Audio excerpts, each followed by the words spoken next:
Hi, magandang hapon po mga nanay at tatay ko, mga lolo't lola ko, at syempre sa mga batang Maynila. Sa lahat ng nanonood na taga-lungsod ng Maynila at pati na rin yung mga dumadako sa lungsod araw-araw. No? Ako po ay magbibigay ng update, a very important update because there is a disturbance happen yesterday, July 15, no, na may mga ilang individual pa na mga bata na medyo matitigas talaga ang ulo. Bagamat ito ay nangyari ng 2:00 ng hapon diyan sa may Lacson corner G. Tuason Street. Nagiging ano na yan no? Na kahit nung mga nakaraang taon nakita ko nagiging showdown area na yan, no? Parang diyan kayo nagpapangi-pangita at nang didistorbo yung mga batang ito ng mga dumadaan at nakatira doon sa lugar. No, kahit na tirik ang araw, wala nang pinipiling oras itong mga batang ito. Gusto ko lang po i-update kayo. Kasi ito po ay pinadala sa atin ng isang netizen, isinare sa akin. Kung sino ka man, alam mo yon. Thank you very much for your information.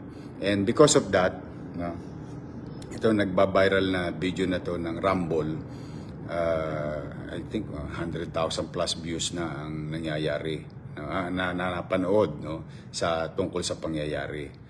At with that, I directed the Manila Police District, the stations with AOR, tsaka sila sa Monte to update me immediately and arrest these individuals. Gusto ko po kayong i-update ngayon sa sitwasyon. Now, having said that, our Manila Police District immediately apprehended them yesterday. So, yung insidente 2:00, I think nadali sila lahat, ng mga halos sa paggabi na. And I would like to inform the general population of the city na itong mga suspect, 6 na suspect po ang nakuha natin. Kaya lamang, 3 po sa kanila ay minor de edad. At yung 3 naman, hustong gulang na, sila po ay ngayon arrested.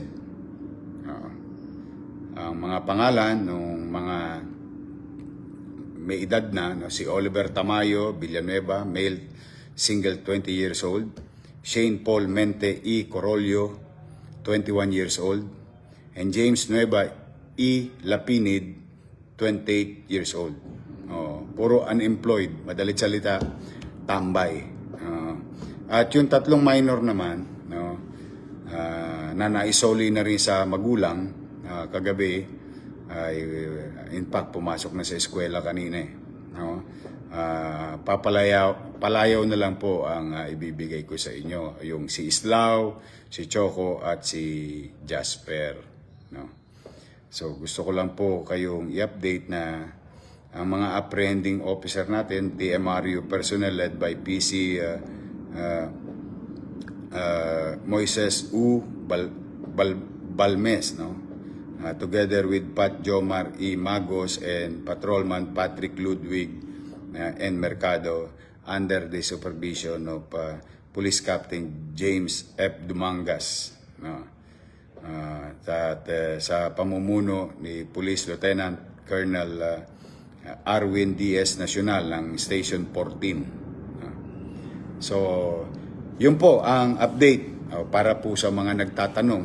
At nagpapasalamat naman ako sa ating mga netizen na nagpa-participate kayo sa pamahalang lungsod ng Maynila ngayon. Thank you very much. Basta po kami, pag may mga ganyan, ipaalam nyo sa amin hanggat kahit na kami abalang-abala sa anuman iba pang mga importante ding gawain, pipilitin natin aksyonan. And we will continue to fulfill our commitment na kapag may ginawa silang kabulastugan sa Maynila, we'll go after them. Na pamisa-misan, siyempre natutuwa ako dahil agad-agad na aaresto ang mga individuals, no, na involved sa mga unnecessary situation or circumstances, no. But anyway, may gobyerno po sa lungsod ng Maynila. Yan, mga tolongges, ha. Magtino na kayo. Lalo na yung nangyari sa Luwalhati, Saragossa. Yun, nakuha na rin yung mga bata na yun. Puro minor. Gabi naman na nangyari. No? So, sa yun naman yung nangyari nung the other night. Na update na rin po yung mga magulang. Ngayon naman, ito naman po ako bilang inyong alkalde. Ako naman po yung nananawagan sa mga magulang. Ay wag ko kayong susuko sa inyong mga anak na kung po pwede, patuloy nyo silang gabayan. Sayang naman po, baka mamaya may madisgrasya pa. Minsan may mga aksidente, batuhan ng bato, molotov, sumpak. Tapos na ang araw na siguro noong mga nakaraang taon na hayahay itong mga batang ito, no? Or mga siga-siga. We'll make sure we'll put things in right order. Kaya naman ako ay nananawagan sa mga magulang, patuloy niyo pong gabayan ang ating mga anak. Sa mga bata, mga anak, matulog na lang kayo. Basta pag alas 10 ng gabi, tiklop na lamesa, uwi una, log 2 para may pasok pa bukas. Pero kami patuloy natin sasagipin naman sa pamumuno ni Director J. De La Puente ng Manila Social Welfare Office natin at ng MPD. Tatanganan natin sila para mailigtas sila sa panganib ng gabi or anumang insidente at saka ipaalam sa magulang. Kaya easy lang kayo mga bata. Log to na pagkagabi. Yung mga gustong sumubok, bahala na kayo. Kung talagang gusto ninyong makita na o maramdaman o ma-experience, I hope not, o ma-experience na may gobyerno sa Maynila na. Sa mga nanay at tatay, huwag po kayo mag-alala, na papanatilihin ko po na maging panatag ang pamumuhay sa lungsod ng Maynila. As I promise you, lilinisin natin ang Maynila, ieskubahin natin, lilibagan natin, tatanggalin natin ang banil na maging maaliwalas ang Maynila. At kalinsabay nito ay maging panatag ang pamumuhay sa Maynila ng ating mga kababayan taga-lungsod at yung mga taong dumarako, naghahanap buhay, nag-aaral sa lungsod. We'll do our best. We're on top of the situation every now and then, and we will update you. So muli, maraming salamat sa ating PNP, sa Manila Police District, sa Manila Social Welfare, at siyempre sa mga manonood, mga concerned citizen na nagbibigay sa amin ng impormasyon.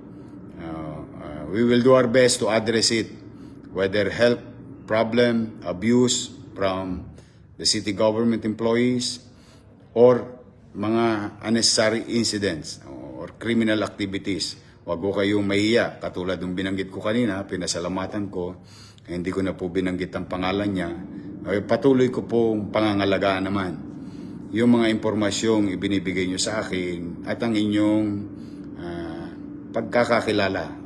Ako lang naman po lagi ang madalas na nakakaalam.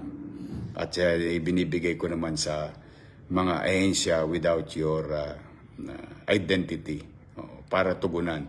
So muli, yan po muna ang update natin tungkol sa riot, rumble sa Luwalhati, Saragossa, at kahapon sa Lacson Corner G. Tuason rumble ng mga minor de edad at yung may mga hustong gulang na. At update doon sa 3 hustong gulang, may kaso na po sila.